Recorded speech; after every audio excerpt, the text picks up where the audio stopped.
सोमनाथ ज्योतिर्लिंग की कथा।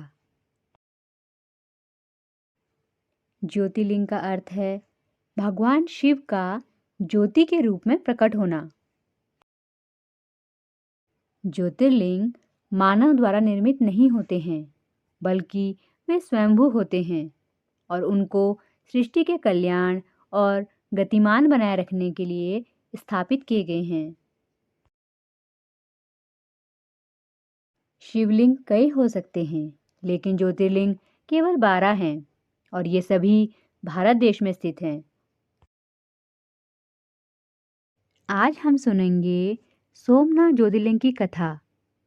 शिव पुराण के अनुसार सोमनाथ ज्योतिर्लिंग भगवान शिव का प्रथम ज्योतिर्लिंग है। पुराणों में सोमनाथ ज्योतिर्लिंग की स्थापना से संबंधित कथा कुछ इस प्रकार है।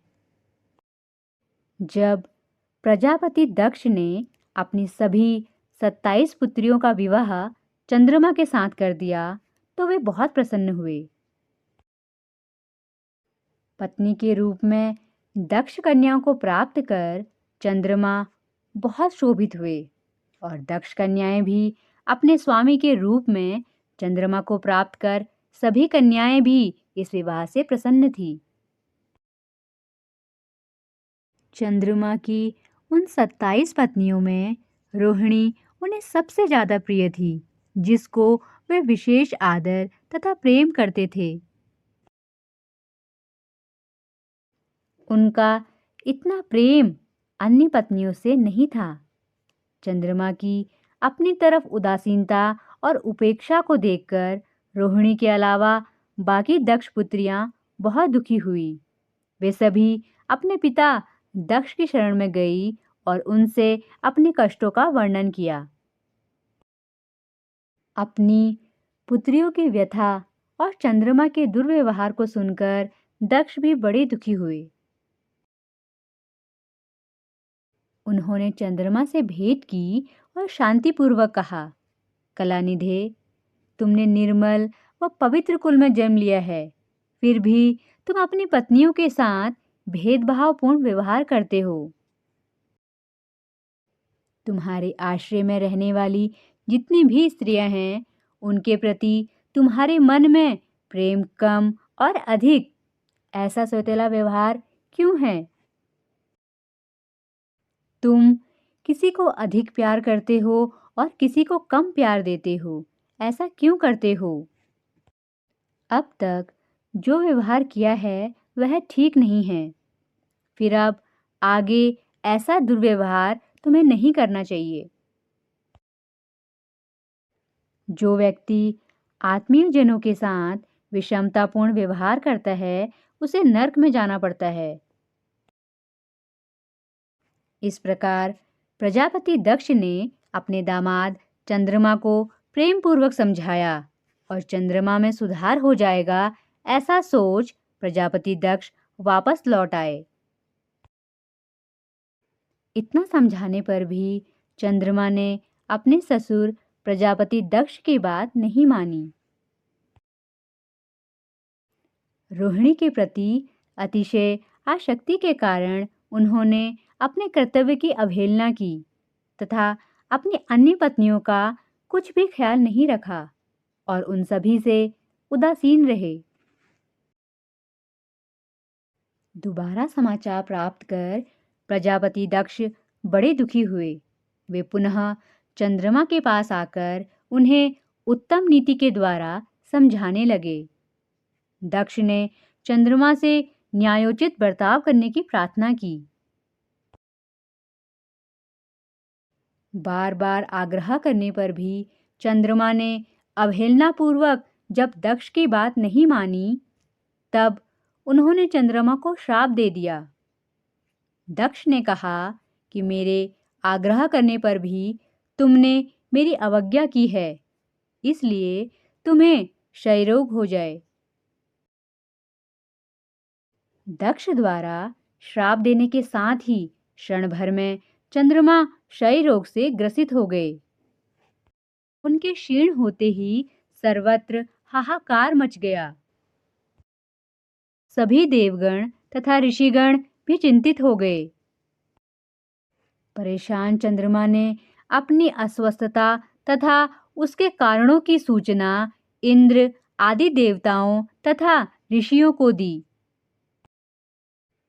उसके बाद उनकी सहायता के लिए इंद्र आदि देवता तथा वशिष्ठ आदि ऋषिगण ब्रह्मा जी की शरण में गए। ब्रह्मा जी ने उनसे कहा कि जो घटना हो गई है उसे तो भुगतना ही है, क्योंकि दक्ष के निश्चय को पलटा नहीं जा सकता। उसके बाद ब्रह्मा जी ने उन देवताओं को एक उत्तम उपाय बताया। ब्रह्मा जी ने कहा कि चंद्रमा देवताओं के साथ कल्याणकारक शुभ प्रभात क्षेत्र में चले जाएं। वहां पर विधि पूर्वक शुभ मृत्युंजय मंत्र का अनुष्ठान करते हुए श्रद्धापूर्वक भगवान शिव की आराधना करें। अपने सामने शिवलिंग की स्थापना करके प्रतिदिन कठिन तपस्या करें। इनकी आराधना और तपस्या से जब भगवान भोलेनाथ प्रसन्न हो जाएंगे तो वे इन्हें क्षय रोग से मुक्त कर देंगे। पितामह ब्रह्मा जी की आज्ञा को स्वीकार कर देवताओं और ऋषियों के संरक्षण में चंद्रमा देवमंडल सहित प्रभात क्षेत्र में पहुंच गए। वहां चंद्रदेव ने मृत्युंजय भगवान की अर्चना वंदना और अनुष्ठान प्रारंभ किया। वे मृत्युंजय मंत्र का जप तथा भगवान शिव की उपासना में तल्लीन हो गए। ब्रह्मा जी की आज्ञा के अनुसार चंद्रमा ने 6 महीने तक निरंतर तपस्या की और वृषभ ध्वज का पूजन किया। 10 करोड़ मृत्युंजय मंत्र का जप तथा ध्यान करते हुए चंद्रमा स्थिर चित्त से वहां निरंतर खड़े रहे। उनकी तपस्या से भक्त वत्सल भगवान शंकर प्रसन्न हो गए। उन्होंने चंद्रमा से कहा, चंद्रदेव, तुम्हारा कल्याण हो। तुम जिसके लिए यह कठोर तप कर रहे हो, अपनी उस अभिलाषा को बताओ।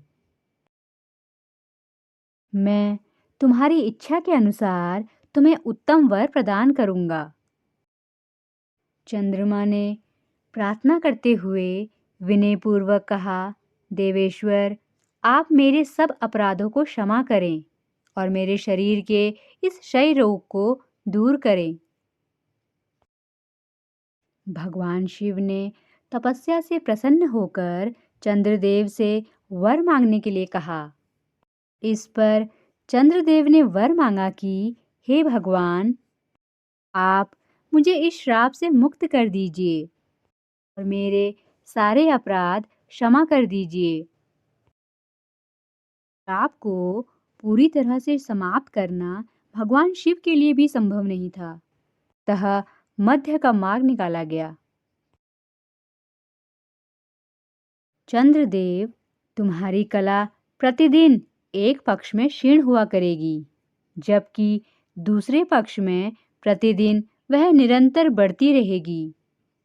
इस प्रकार तुम स्वस्थ और लोक सम्मान के योग्य हो जाओगे। भगवान शिव की कृपा रूपी प्रसाद प्राप्त कर चंद्रदेव बहुत प्रसन्न हुए। उन्होंने भक्ति भावपूर्वक शंकर भगवान की स्तुति की। ऐसी स्थिति में निरंकार शिव उनकी दृढ़ भक्ति को देखकर साकार लिंग रूप में प्रकट हुए। संसार में सोमनाथ ज्योतिर्लिंग के नाम से प्रसिद्ध हुए। सोमनाथ ज्योतिर्लिंग भारत का ही नहीं अपितु इस पृथ्वी का पहला ज्योतिर्लिंग माना जाता है। मंदिर गुजरात राज्य के सौराष्ट्र क्षेत्र में स्थित है। शिव पुराण के अनुसार जब चंद्रमा को दक्ष प्रजापति ने क्षय रोग होने का श्राप दिया था, तब चंद्रमा ने इसी स्थान पर तप कर इस श्राप से मुक्ति पाई थी। ऐसा भी कहा जाता है कि इस शिवलिंग की स्थापना स्वयं चंद्रदेव ने की थी। सोमनाथ ज्योतिर्लिंग की कथा सुनने वाले सभी भक्तों की भगवान शिव सभी इच्छा को पूर्ण करें। हर हर महादेव।